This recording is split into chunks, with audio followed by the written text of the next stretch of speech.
Right, hello again everybody. A little while ago, Alan and I did a quick vid at the Krieghoff 200 when we ran through some of the features and benefits on Krieghoff guns. We did a little section when we talked about the stock options. Unfortunately, we didn't grab detail on the stock, so we thought, as Alan was up, I grabbed 5 minutes of them to quickly have a little run through and get into the little bit of detail on the different stock options on the K80 guns. So, Alan, what have we got here? Right.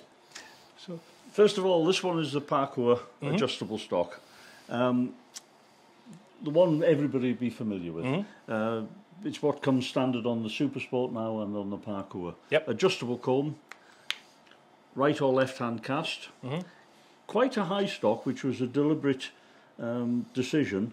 We feel that, and always have felt really, that most people shoot a stock that's too low. Yeah. So if you're down flat on the rib with the beads one behind the other, you're blocking your own view. Yeah, exactly. So we deliberately made it a bit higher.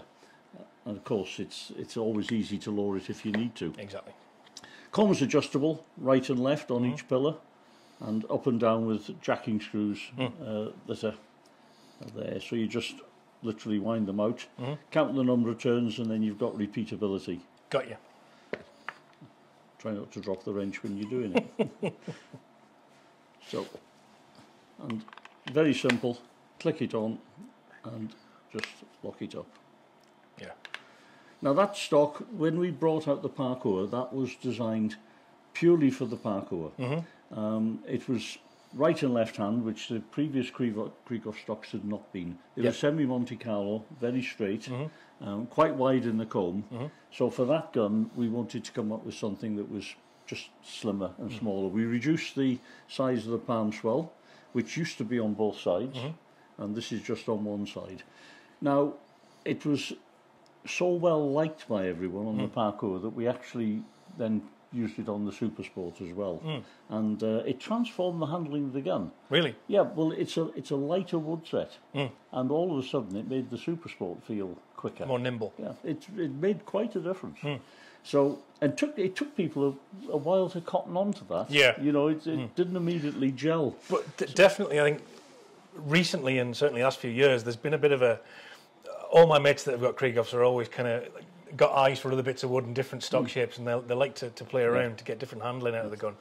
That's right. And I can tell you the old stock on the K80 was nothing wrong with it, but the market changed. Krieghoff's philosophy has always been about reducing recoil.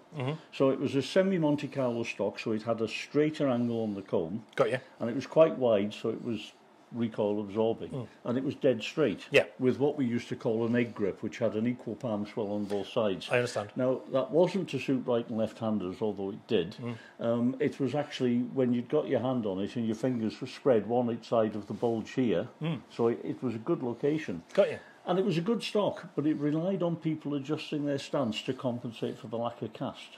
I understand. And the market changed. Everybody else was bringing out right and left hand stock, so eventually Krieghoff did the same. And I have to say, it's been a good move. People like it. They love this stock. Now, following on from that, we had this now for the Parkour and the Super Sport. We didn't really have a trap stock. Right. Now, again, in the same way, the old trap stock, the number 6 adjustable, was quite wide. It was dead straight. And, you know, as I say, people wanted a right and left-hand stock. So as we were changing the stock to make that, we had the opportunity to completely redesign it. So what we did, we made what we call the hybrid stock. Krieghoff don't call it the hybrid stock. But this is a name that just stuck here. And it stuck because very quickly people found that they liked it for sporting. Yes. Those people who want a straighter comb. So what we did, we made the comb straighter, we made it longer. On the old number 6, it was the Monte Carlo bit was more like here. Right. The grip, as you can see, has got a little bit more curve. Yeah, a bit more radius. Yeah, a bit more radius than the Parkour. Yeah. It's still slim. It's still on one, just a palm swell on one side. But people really like that stock. Yeah. Now. Mark Windsor, as soon as he saw it, said straight away, he said, I love that stock, that's perfect. And Martin Myers uses his is a custom stock, but the dimensions are almost identical. Now, it's funnily enough, we didn't realise that at the time, but that's just how it worked out. Got you. And it was Martin who said, "Oh, that's my stock." Right. So people ask for the hybrid stock, but just as many ask for the Myers stock. Right. We get that as well. So that's been a big success. So those two stocks. Very different recoil pads, I noticed as well. Yes, we stuck with the slightly curved pad for that, and this stock is a little bit longer. I don't know if that's immediately apparent, but if you look there, you can just see that about 3 mil, I think it is. So we stuck with that, and if you notice, we went for the slightly thicker pad. So someone who's using this for sporting and doesn't need the length and wants a flat pad, they only have to change the pad. Exactly. And then it's the same pad as this one and the same length as this one, because the difference in length is in the pad. Yeah. So it was quite well thought out. It's getting very rapidly that we sell almost as many of these on the Super Sport as we do of the Park. Right. It's got quite a following now. Yeah. It's a nice stock. It's very comfortable. One of the other things that and I think the factory, Ralph Sommer, who in the factory, the master stocker who worked on this, they got very right. Reducing recoil is very important to Krieghoff. Hugely. And reducing recoil is in lots of minor details. Yeah. It's in angles and shapes. Absolutely. And where you've got the grip. Yeah. And you might think, oh, that's just a stock, you just draw it out and make one, but it's actually the fine detail. No, I completely agree. Yeah. I completely agree, because there's so many tiny different changes that you can make that completely change the way the gun shoots, feels. Huge. And we were very aware as well, with the Parkour being a lighter gun, recoil, nothing absorbs recoil like weight. Yeah. So if you've got a very light gun, inevitably you're going to have more recoil. Sure. So the stock became doubly important. Yeah, you've got to get it right. And I think he did. It's comfortable. We don't get very many people who find there's a recoil issues. issue. No, absolutely not. These are very nice bits of wood as well. These are the Krieghoff grades are the standard 1, 2, 3 and 4, and then we go on to the custom grades C1, C2, C3, and they really are blanks. Yeah. But of course, when you're making a load of stocks, because you can never see what a piece of wood is like until you get into it, sometimes we do get some C1s off the shelf. Yeah. Because they started life once you open them up for a 4. Yeah.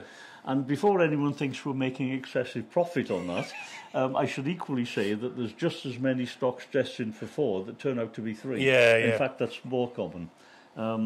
It's quite rare that we have C1s. I generally, whenever the factory have some, I generally buy them. So I've usually got a very good selection of that. And yes, I do pay C1 price for them. I don't get them at 4. That's in the same way as if they make me a 4 and it turns out to be a 3, I only pay 3. Well, that's good. That's good. So that's you pay what it is. While we're talking about recoil as well, there's one other stock which I'll just quickly show you. This is a Trap Special stock, and I just had it in mind when we said about recoil. Yeah. This is an American design stock, and it's for use on the Trap Special with the high adjustable rib. And American shooting is all about keeping your head up. Yeah. Keep your head up, big very ribs. relaxed stance, none of this ducking down onto it. And this features what we call a rollover comb. I don't know which way to show it. Probably in that camera. Yep. If you can see, there's quite a twist on that.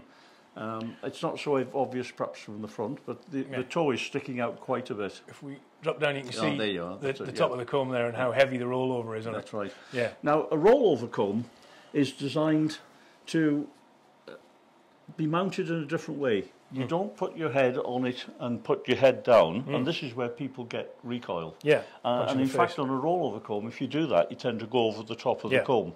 With this, they're designed to locate here. Right. And they sit, you keep your head up, or they come into the side of the mouth. Right. And it's quite important, you have to make a decision now. Am I going to be loose mouth jaw? Open or mouth closed? That's right, loose or locked jaw, because it makes a difference where it comes to. Yeah, because you'll index differently on it. Yeah, and it is that keeps the position the same. Yeah. It takes a little bit of getting used to. Yeah. But it's like shooting with an armchair because it's so comfortable. It's unbelievable. I have tried one of these. Funnily enough, we had a really sort of really trap focused gun in a while back that had like a dirty great lump of wood in it like that, and it is surprisingly comfortable. In fact, didn't the KX6 had a similar? Yes, yeah, right. Which Medical felt trap. like that just fit right in there. It was dead easy to mount. It is, and the reason it's got that huge cast at the toe is, of course, to follow the pocket of the shoulder, which when you're standing very upright becomes important. You're not taking it away from it by pushing forward. The reason it's got this very odd shape with the line of the underneath suddenly stops and come that, it's quite a neat idea. With this stock, Krieghoff made a load of 3mm spacers. Right. And so, of course, you take the pad off and you can just put spacers in and screw it back. And they also make an adjustable comb. So it's adjustable heel plate, I should say. But it's all one common size? Yes.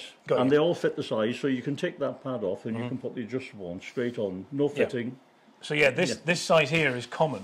Which means that no matter how long it gets, you're not following that toe. It looks a little bit odd, but what we've done is we've kept the depth required there. Yeah. I think the general rule of thumb is you need a minimum depth of 5 1/4. Yeah.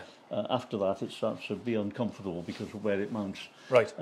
So we've kept that, but we've just stopped it. Yeah. And brought it back. For that reason, it's a little bit deeper there than it would perhaps normally be, because if you were taking a straight line, it would be more like that. Yeah. But yes, it works very well. But then, to be honest, having that shape then means that if you do extend it, that line carries on. If you took it a straight line, it would look weird. Yeah. It just looked like a big gash that you. And every time, that's the trouble. When you make a stock longer, you have to fit a new pad. Of course. Because of course the pad is further back, so you've got to step up to it.